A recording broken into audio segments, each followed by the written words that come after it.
Hi, welcome back to day 29 of 30 days of sketchbooking with Mrs. Gill and Posca markers.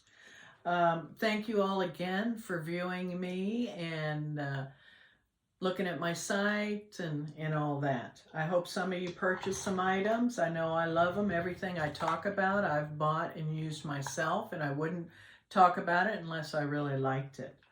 Okay, so today is day 29. One more to go after this.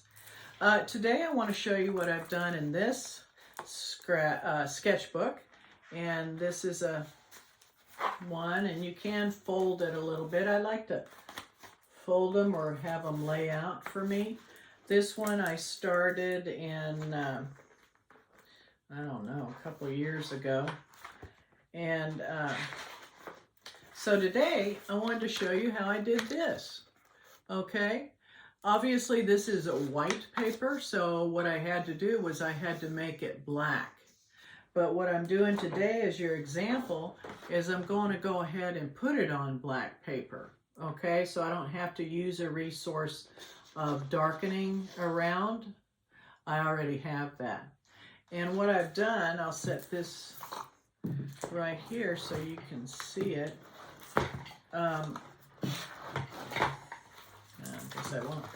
What I've done is I've taken one of these ruler things. See this? You can see it better off the white.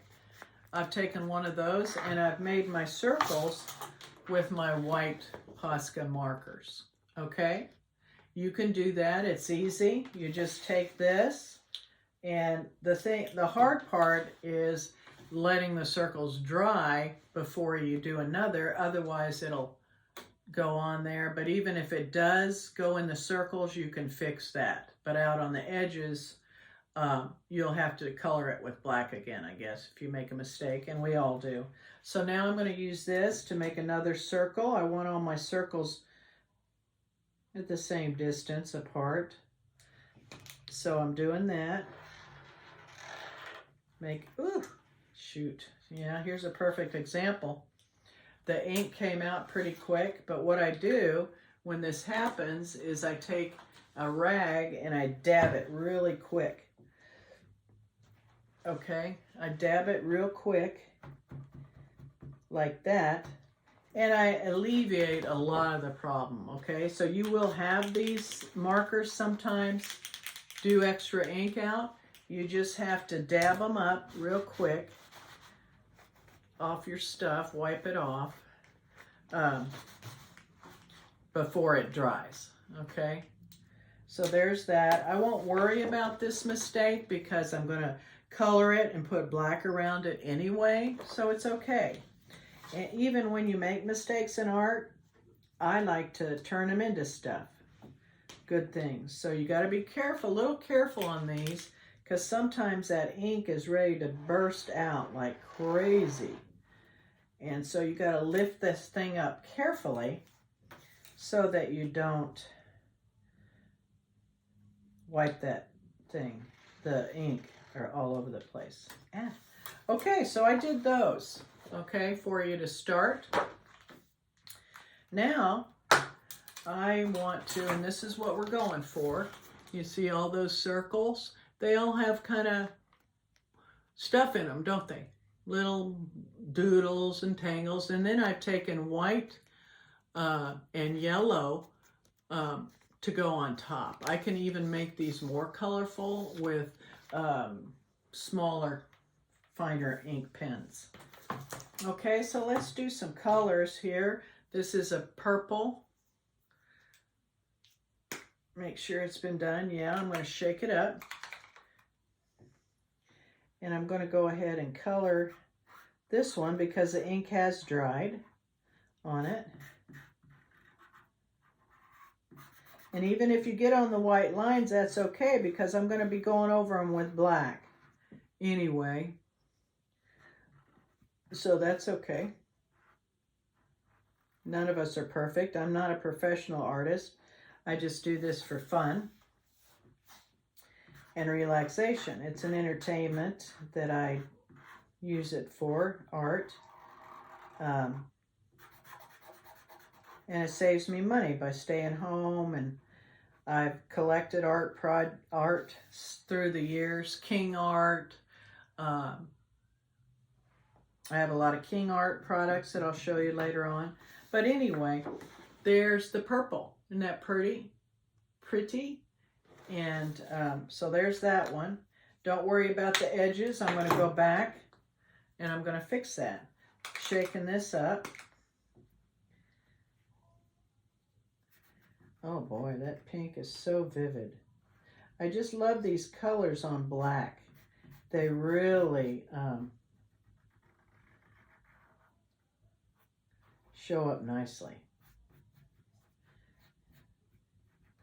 Okay, there's the pink. Then I'll do another pink on one that's already dried. And again, you've got to make sure this paint dries. This is an acrylic paint, just like you buy in tubes and the paint brushes and all that. This is the same kind of paint, only in markers, which I like because then I don't have to, though I have canvases and I have the paint brushes and all that, I don't have to mess with it with these pens. Now, isn't that nice? Now I'm going to go over this one to show you how great these markers are, because this was a mistake I had made. I'll shake it up and I'll go back over here and you won't even know I had that mistake. That's what I like about these markers. Any kind of acrylic marker. There's Artix and there's other brands. There's Thule Art that I use too. But I really do prefer the Posca because it won't come off if you put a cover over it and you want to like sell your art or something. It won't come off when you use something to cover it up. To seal it, you know, that Mod Podge, you seal art with that. Well, with this Posca markers, it won't rub off. I've had some where they were called acrylic markers, but then when you go to finish it, you put that Mod Podge on or that staying thing, and the paint would come off and ruin the whole art. And that I did that a couple times and it broke my heart because there were pieces that I really liked, but they got ruined because the acrylic paint wasn't really acrylic paint. Now Posca markers, it is acrylic paint. So that's what I've done there. Later on I'll go back and I'll go in and take my finer black pens and do my little arrangements and little inside coloring and lines and all that I love. And I'll embellish that again with some other colors on top to lift this out. Okay? I hope you've enjoyed today's session today. I know I have. One more day of sketchbooking with Mrs. Gill, and then we go on to looking at my Amazon art haul.